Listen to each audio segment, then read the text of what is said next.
गुप्ता जी कहाँ पर हैं? पावन गुप्ता, हाँ जी बोलिए, आप 1 मिनट बोलना चाहते हैं। सर मैं ऑनरेबल स्पीकर सर, मेरी चेयर इस साइड पे लगी है, शायद आपकी नजर कम जाती है। और मैं ये हमारे एक ऑनरेबल मेंबर ने माइनिंग का क्वेश्चन उठाया था, मैं उसी की सपोर्ट में खड़ा हूँ। जीपीएस से फोटोज जो थे जिसमें लैटिट्यूड, लॉन्गिट्यूड, टाइम, एवरीथिंग, वो हमने ऑनरेबल मिनिस्टर तक पहुंचाया था। अफसोस हमें ये हुआ वो एरिया माइनिंग में फॉल ही नहीं करता था, पूरा एरिया माइनिंग हो गया, पूरा सिस्टम ड्रेन हो गया। वही लोग जाकर बाद में इनके सामने फोटो खिंचवा रहे। That is the biggest tragedy, that is the biggest tragedy. मैं इनके ऊपर मैं कोई आक्षेप नहीं कर रहा हूं, मैं कह रहा हूं कि he should be aware of the fact कि किन लोगों को ये प्राइवेसी देंगे, किनको नहीं देंगे। क्योंकि जो माइनिंग में इन्वॉल्व है, अगर वही जाकर फोटो खिंचवाकर अपने अफसरों को धमकाएंगे, ठीक, इलीगल माइनिंग के लिए, तो इसलिए मेरा एक क्वेश्चन था।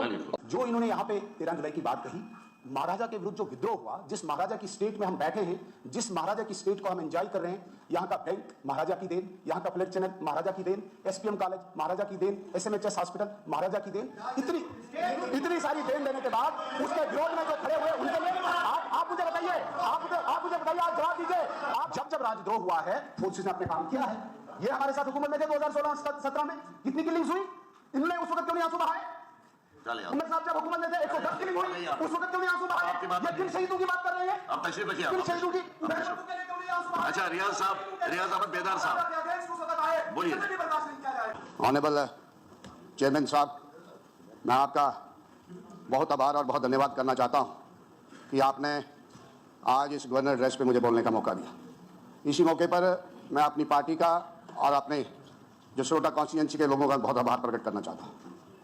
मैं इस गवर्नर एड्रेस पे मैं आज अपने पूर्वजों को, स्वर्गीय श्यामा प्रसाद मुखर्जी, जिन्होंने इस रियासत की एकता, इस देश की एकता, अखंडता के लिए अपना बलिदान दिया, मैं उनको भी याद करना चाहता हूं। उनके साथ साथ जो 15 लोग उनके साथ शहीद हुए इस देश की एकता और अखंडता के लिए, कल मेरे बड़े वरिष्ठ साथी इन्होंने जिक्र किया, और मैं सहमत हूं कि आपने अपने कार्यकर्ता भी खोए, आपने अपने लीडर्स भी खोए और इस देश के खातिर खोए। मगर मेरे सामने मेरी ऑनरेबल मेंबर और छोटी बहन शगुन बैठी है, इन्होंने भी अपना पिता खोया, अपना चाचा खोया। और to set the record straight, आपने कहा कि आपके कोई ऐसे हजारों कार्यकर्ता हमारे भी गए।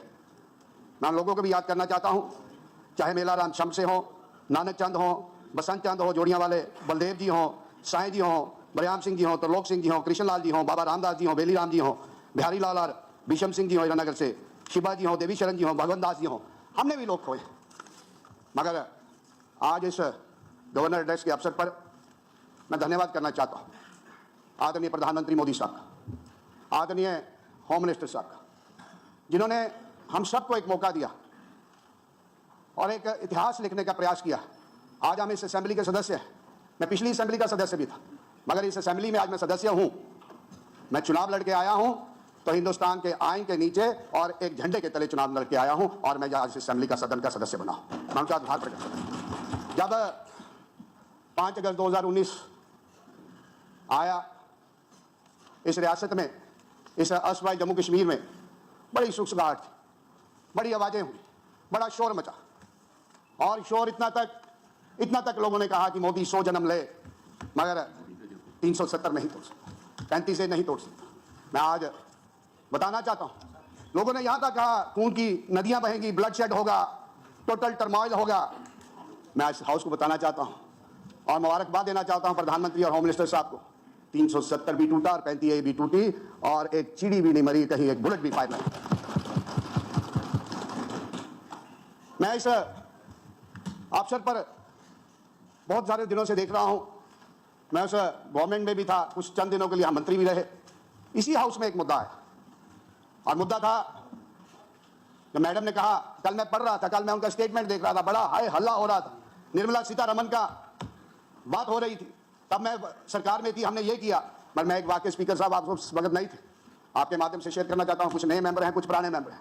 महबूबा जी ने कहा था कि जो 370 की बात करते हैं वो एंटी नेशनल है। पवन जी मेरे साथ बैठे, हमने अपना कंसर्न शो किया, हमने पूछा madam what about the people who talk about self rule. तो स्पीकर थे कविंदर जी, रिमार्क एक्सपंज हुआ, एनसी के साथी जो ट्रेजरी बेंच के साथी हैं, ट्रेजरी बेंचेस पे बैठे, आपने हाय हल्ला किया, वहां पे असेंबली गेट के बाद धरना दिया, आपने कहा सरकार माइनॉरिटी में है, तो मेरे ऊपर दबाव डाला गया, पवन जी के ऊपर दबाव डाला गया कि आप वापस बोलिए, आप वापस शब्द आपने वापस लिए, बात दिल्ली तक गई। मैं आज उस मैडम को पूछना चाहता हूं, दिल्ली से मैसेज आया, स्नेहा आया दिल्ली दा कि इनको बोलो जो कल सरकार छोड़नी है आज छोड़ दे, मगर हम 370 को लेकर हम पुल बैक नहीं करें। तब तो आपने हमारे साथ सरकार चलाई, आज इस रियासत में, आज इस जम्मू कश्मीर का माहौल खराब करना चाहते हैं। मैं उमर साहब यहां बैठे, मैं इस गवर्नर एड्रेस को पढ़ रहा था, मैं आभार प्रकट करना चाहता हूं, मुबारकबाद पेश करना चाहता हूं उमर साहब कि जब ये स्थिति है, जब ये हार्श विंटर्स, थोड़े दिन पहले हार्श विंटर्स आए, ऑनरेबल चीफ मिनिस्टर साहब ने इलेक्ट फ्रॉम द फ्रंट, जो भी स्टेक होल्डर्स थे, जो इलेक्टेड रिप्रेजेंटेटिव थे, आपने सबसे बात की, उनकी दुख तकलीफ कम की। और मैं उमर साहब को यह भी कहना चाहता हूं, जैसे ही हम सेशन का समाप्ति की तरफ बढ़ेंगे, यही स्थिति, यही परिस्थिति है जम्मू में भी होने वाली, तो मैं उम्मीद रखता हूं कि तब भी आप इसी इनिशिएटिव के साथ काम करें। आपने एक और बड़ी अच्छी बात की, इसको मैं इसके लिए मैं आपको हाउस की तरफ से भी मुबारकबाद पेश करना चाहता हूं। First time in this history of Jammu and Kashmir assembly आपने प्री बजटरी कंसल्टेशंस की है, स्टेक होल्डर से आपने बात की है, आपने इलेक्टेड रिप्रेजेंटेटिव से बात की, जो आप अच्छे काम करोगे, we are here to support you. मगर जब मैं इस गवर्नर एड्रेस को आगे पढ़ता चला तो मैंने देखा कि आपने इंफ्रास्ट्रक्चर की बात की इंफ्रास्ट्रक्चर प्रोजेक्ट्स, चाहे वो नेशनल हाईवेज हो, एक्सप्रेसवेज हो, PMGSY की रोड हो, आपका ब्रिजेस हो, और उसके बाद आपका Udhampur link road, rail link की आपने बात की है, आपने जम्मू एक्सपेंशन की, एयरपोर्ट के एक्सपेंशन की बात की है, एनर्जी सेक्टर की बात की है, जल जीवन मिशन की बात की है, आपने टूरिज्म ग्रोथ की बात की है, आपने industrial development with an investment to the tune of 28,400 crore की बात की है, एम्स की बात की है, IIT की बात की है, IIMs की बात की है, आपने PMAY रूरल और अर्बन हाउसिंग की बात की है, आपने राशन देने की बात की है, वुमेन एम्पावरमेंट, लाडली बेटी की बात की है, बहुत सारी आपने जो बातें की है। आपने इंटरनेशनल बॉर्डर पे बेनिफिट, LOC के इंटरनेशनल बॉर्डर पे रहने वाले लोगों को LOC के पार बेनिफिट देने की आपने बात कही। जब मैं देख रहा था, आपने पाटरी ट्राइब की बात की कि उन तक पाटरी, कोली, गद्दी ब्राह्मण, आपने SC स्टेटस दिया, वाल्मीकि कम्युनिटी को SC स्टेटस मिला, रिजर्वेशन मिली मेरे गुज्जर बकरवाल ST वालों भाइयों को। ये सारी बातें जब मैं देख रहा था तो मैंने पाया कि ये तो सारी वही बातें हैं जो आदरणीय मोदी साहब ने की है, आपने इंडोर्समेंट की है, तो आपका मैं शुक्रिया अदा करना चाहता हूं। पर मैं देख रहा था, मैं ढूंढ रहा था कि आपने जो अच्छी बातें वो तो की है, ये 3 महीने में तो हुई नहीं। मोदी साहब ने ये सारे कार्य किए पिछले 7 वर्ष में, जिसका ढंढोरा पिछले 2 दिन से इस हाउस में भी कही जा रही है। पर आपने तो कहा था कि सरकार बनेगी, 1 लाख रोजगार देंगे। आपने कहा था with in first 3 months of formation of the government we shall pass JNK youth employment generation act. आपने कहा 180 डेज में हम गवर्नमेंट डेवलपमेंट में वैकेंसीज, ठीक है, श्यामा लाल जी ने 40 दिन बाकी, 200 यूनिट देंगे, फ्री पानी देंगे, 5,000 फीमेल हेड्स को हाउस होल्ड EWS पे देंगे, पेंशन देंगे, 12 सिलेंडर देंगे, 3,000 पेंशन देंगे, मैरिज असिस्टेंस स्कीम को बढ़ाकर 50,000 से 75,000 करेंगे, फ्री राशन देंगे। आप बोले दीजिए, हम बोलें, आप बोले दीजिए, आप नहीं रहा। ये सारी बातें इस गवर्नर एड्रेस में जनाब मिसिंग है। आपने एक और बात कही, मेरी कॉन्स्टिट्यूंसी को पर्टेनिंग बात कही। मैं आपको उस बात को फिर आपको मैं याद दिलाना चाहता हूं कि when you were the chief minister earlier, जब आप पहले मुख्यमंत्री थे 2014 से पहले, आपने तब भी कार्य किया इस शापरकंडी को लेकर। हमारा झगड़ा था 1955 से, ये झगड़ा चलता चलता 2014 में जब हम सरकार में आए, हमने इसका इनिशिएटिव लिया, चलते चलते बात बनी। मैं कल परसों अखबार में पढ़ रहा था, अखबार में आया कि सरकार बात कर रही है पंजाब से कि अपना वाटर शेयर इंक्रीज करने की। अच्छी बात है, क्योंकि पहले भी आप अगर काम पंजाब की तरफ काम बंद नहीं करवाते तो शापरकंडी हम बार्गेनिंग नहीं कर सकते थे। आपने कार्य किया है। मैं आपसे एक निवेदन करना चाहता हूं, ऑनरेबल चीफ मिनिस्टर साहब बैठे, कि जो हमारा पुराना इंफ्रास्ट्रक्चर है, पुराने इंफ्रास्ट्रक्चर के जो हमारा यूज शेयर था 1100 क्यूसिक मीटर का, वो हमें 100 क्यूसिक मीटर ही मिल रहा है। अब वो 1100 क्यूसिक मीटर लेने की आप बात कर रहे हैं, हमारा जो इंफ्रास्ट्रक्चर है वो इंफ्रास्ट्रक्चर PHE मंत्री साहब ही बैठे, वो इंफ्रास्ट्रक्चर काफी नहीं है, तो आप कोई उसके लिए मैकेनिज्म बनाए। मगर एक बात आप छोड़ गए, उज मल्टीपर्पज। मेरे से पहले वक्ता ने कहा, वीरी साहब ने, कि इंडस वाटर ट्रीटी की बात नहीं करते। उज मल्टीपर्पज एक ऐसा प्रोजेक्ट है जिसका इंडस वाटर ट्रीटी से भी लेना देना कोई नहीं। मैं निवेदन करूंगा जब चीफ मिनिस्टर साहब रिप्लाई दें, इसके ऊपर भी जनाब गौर करें। मगर सारी बातें स्पीकर साहब पिछले 2 दिनों से हो रही, और कल बात आई कि आपका भी 85 साल का सफर है, हम अपना शताब्दी वर्ष मनाने जा रहे हैं। जर्नी हमारी लगभग जो टाइम जर्नी है हमारी सेव है, मगर हम सब ढूंढ रहे हैं, खोजने का प्रयास कर रहे हैं कि इस रियासत में अमन हो, शांति भी हो, चाहे ट्रेजरी बेंचेस के लोग हैं, चाहे इस अपोजिशन की तरफ हम बैठे। मकसद हमारा एक ही। मगर मैं नहीं जाऊंगा, मैं पास हिस्ट्री में नहीं जाऊंगा। देश की आजादी के टाइम, उस टाइम एडमिनिस्ट्रेटिव अरेंजमेंट क्या था, कॉन्स्टिट्यूएंट असेंबली देश की हो जाए इधर की हो, उसका क्या मतलब है, क्योंकि बड़ी लंबी बात हो जाएगी। पर मैं इतनी बात जरूर कहूंगा कि 47 के बाद, इस मुल्क की आजादी के बाद आपने भी सफर शुरू किया, हमने भी सफर शुरू किया। सफर यह था कि आपने तब भी लोगों को एक ख्वाब बेचने का प्रयास किया। एक विचार था जो 2 झंडे चाहते थे, एक विचार था जो 2 संविधान चाहते थे, एक विचार था जो 2 प्रधानमंत्री चाहते थे, एक विचार था, हमने नारा दिया, हमारे पूर्वजों ने नारा दिया, एक देश में 2 निशान 2 विधान 2 प्रधान नहीं चलेंगे। मगर आप कामयाब हुए, आपको 2 झंडे भी मिले, 2 संविधान भी मिले, 2 प्रधानमंत्री भी मिले। मगर हमारे में और आप में अंतर ये इतना ही था कि आप सत्ता के लिए कर रहे थे। ये 47 और 24 का सफर, तब भी आपने सत्ता हासिल की, आज भी आपने यही बात कही। जब आप 24 के चुनाव में थे तब भी यही बात, तब भी आपने सत्ता हासिल की, आज भी आपने सत्ता हासिल की। मगर तब हमने स्वर्गीय श्यामा प्रसाद मुखर्जी का बलिदान देकर हमने आपसे पहली लड़ाई जीती। आज हल्ला हो रहा है, आज शोर मच रहा है, आज एप्रीहेंशन है इस बात को लेकर कि क्या, ओनली 2 मिनट, इस बात को लेकर एप्रीहेंशन है कि क्या जिस बात को मोदी साहब ने कमिट किया है क्या वो ऑनर करेगा। मैं बड़ी बार अक्सर ये बात कहता हूं, मोदी जी वो कहते हैं वो करते हैं, और हमने हमेशा अक्सर ये बात कही है। हमने ये भी कहा है कि वर्ष 2014 हिंदुस्तान के इतिहास में एक ऐतिहासिक वर्ष होने वाला होगा, और जब भी हिस्ट्री लिखी जाएगी मोदी जी को याद किया जाएगा। मोदी जी ने आज तक जो कहा वो किया। मोदी जी ने कहा कि हम 370 तोड़ेंगे तो मोदी जी ने तोड़ी। मोदी जी ने कहा राम मंदिर देंगे तो राम मंदिर मिला। अगर मोदी जी ने कहा, जब रीऑर्गेनाइजेशन एक्ट आया, मोदी जी ने पटल पे कहा जल्द डिलिमिटेशन होगी, डिलिमिटेशन हुई। उन्होंने कहा जल्द चुनाव होंगे, चुनाव हुए। उन्होंने ये भी कमिटमेंट दी कि जल्द स्टेटहुड मिलेगा। मेरा आपको अप्रीहेंशन है, मैं आपको बता देना चाहता हूं, जो टेम्परेरी प्रोविजन आप कॉन्स्टिट्यूएंसी में, इस जम्मू कश्मीर में 370 के रूप में लेके आए, उस टेम्परेरी प्रोविजन को 75 साल लगे। मोदी जी ने कहा टाइम फ्रेम में देंगे, मैं यकीन दिलाना चाहता हूं 75 साल नहीं लगेंगे। मेरे साथी, कांग्रेस के साथी, मैं नाम नहीं लेना चाहता, बहुत सीनियर साथी हैं, बहुत बातें हुई, नेहरू जी के बहुत कसीदे पढ़े गए। मैं पूछना चाहता हूं, जब पाकिस्तान ने इन्वेड किया, इस रियासत में इन्वेजन हुआ, तो तब उस वक्त सरकार में कौन थे, क्यों डिले हुआ। मैं पूछना चाहता हूं, जब हम डोमिनेटिंग पोजीशन पे थे तो आपने यूनिलैटरल सीजफायर क्यों किया। मैं पूछना चाहता हूं, जब आप स्पीकर साहब, इनको मैं पूछना चाहता हूं कि जब आप बहुत अच्छी पोजीशन में थे, आप यूएन की इंटरवेंशन क्यों चाहते थे। और sir let me complete then you make your point of order. आपने अलाउ किया, you allowed deliberate fall of Gilgit, you allowed tragic fall of Mirpur. आपने क्या क्या नहीं किया। You return Haji Pir to Pakistan, ये आपके कारनामे हैं। और सबसे घिनौना पाप उस वक्त हुआ जब सेंटर में आप ही की लोगों की सरकार थी। आपने कश्मीरी हिंदुओं को 40,000 से भी ज्यादा कश्मीरी हिंदुओं को आपने इस रियासत से अपने ही देश निकाला दे 4 लाख। भाई सारी बातें हुई। आप आज इस बात की उम्मीद लेकर बैठे हैं। आपने कही, अब मेरे एक साथी है, बड़ा, सब लोगों ने मेज थपथपाया, सब लोगों ने अपनी अपनी बात कही। मैं उमर साहब को भी देख रहा, वो भी मंद मंद मुस्कुरा रहे थे। वो कहते हैं हुआ क्या। मैं उनको बताना चाहता हूं, मैं नहीं बता रहा, आपका डॉक्यूमेंट जो भी आपने इंट्रोड्यूस किया इस डॉक्यूमेंट में, ये हमारी देन है।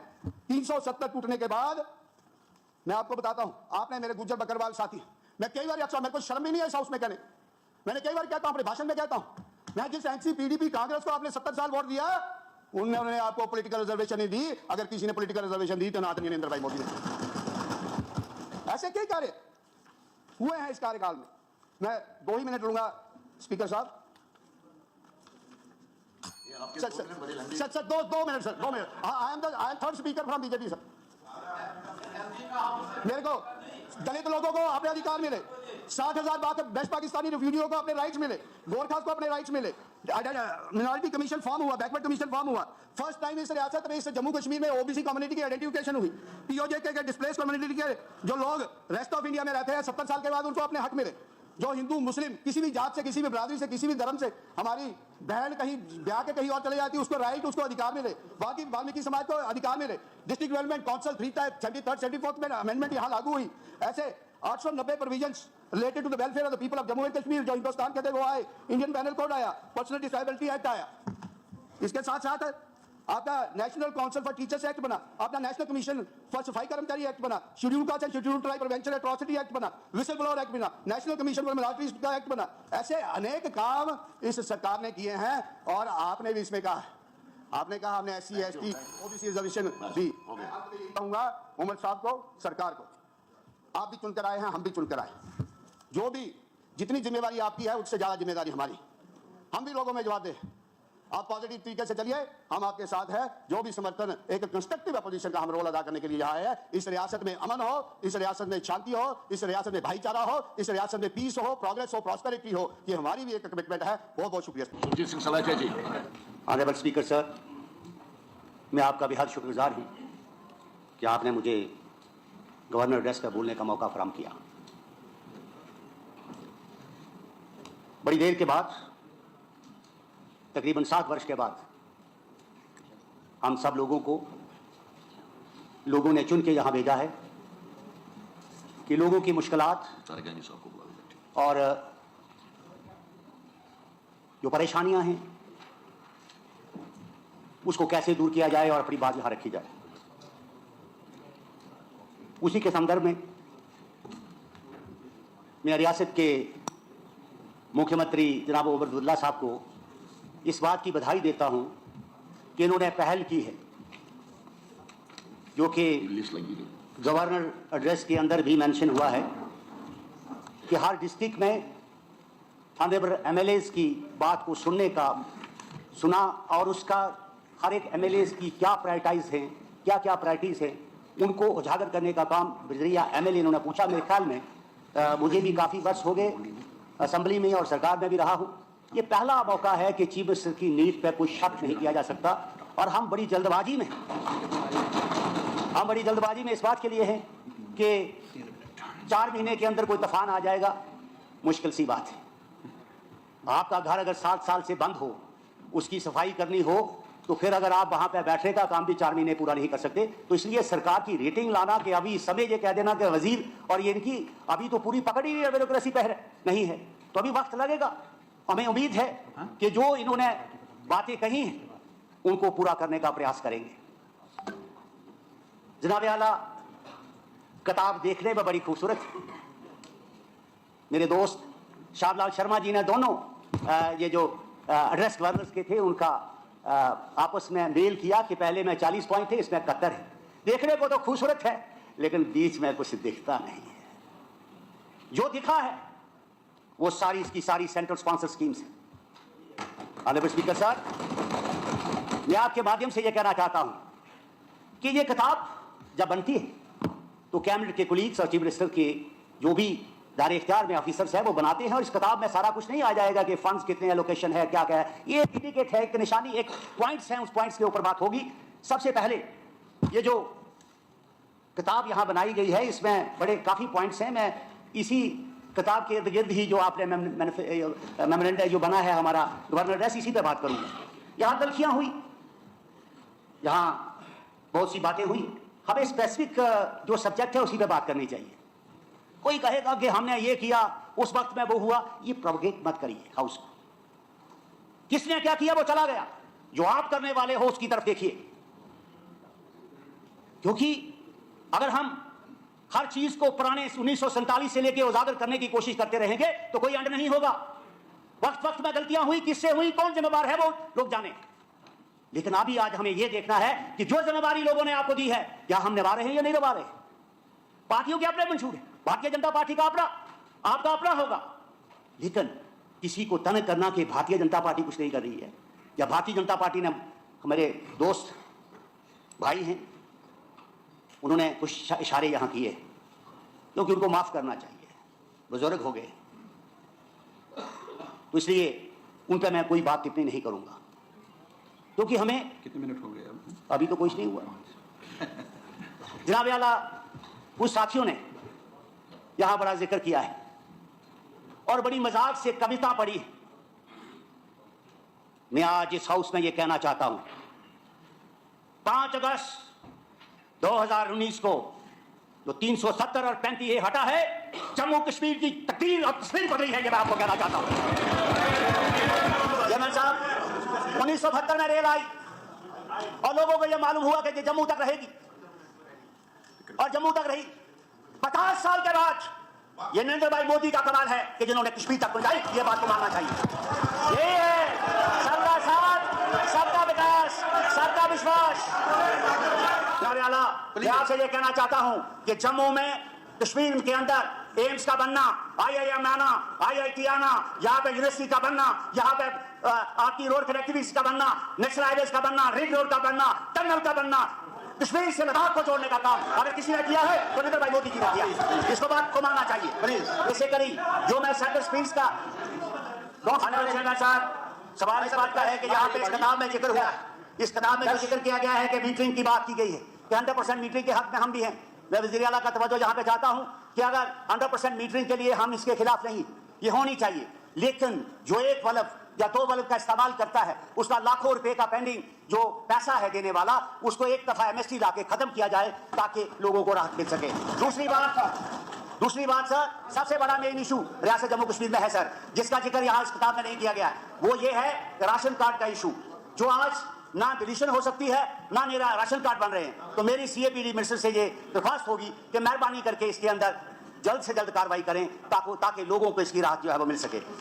तीसरी बात जो इंडस्ट्रीज की है, यहाँ पे 2,500 समथिंग करोड़ जो रुपीस है वो इंडस्ट्रीज के लिए यहाँ आया है। मेरी चीफ मिनिस्टर साहब से ये रिक्वेस्ट है कि मेहरबानी करके जो एग्जिस्टिंग इंडस्ट्रीज है उसको बचाने का काम करिए, क्योंकि वही एक इंडस्ट्री ऐसी है जो एम्प्लॉयमेंट देती है और जो आज दे रही है, उसको बचाने का काम करें। जो पुरानी इंडस्ट्रीज है, नहीं कब लगेगी कब चली जाएगी कोई पता नहीं, इसलिए जो भी इंडस्ट्री यहाँ आए, इंडस्ट्री में इसका फर्ज है कि उस पर मैं आपने मुझे वक्त दिया, मैं आपका बहुत बहुत शुक्रवार धन्यवाद करता हूँ। धन्यवाद।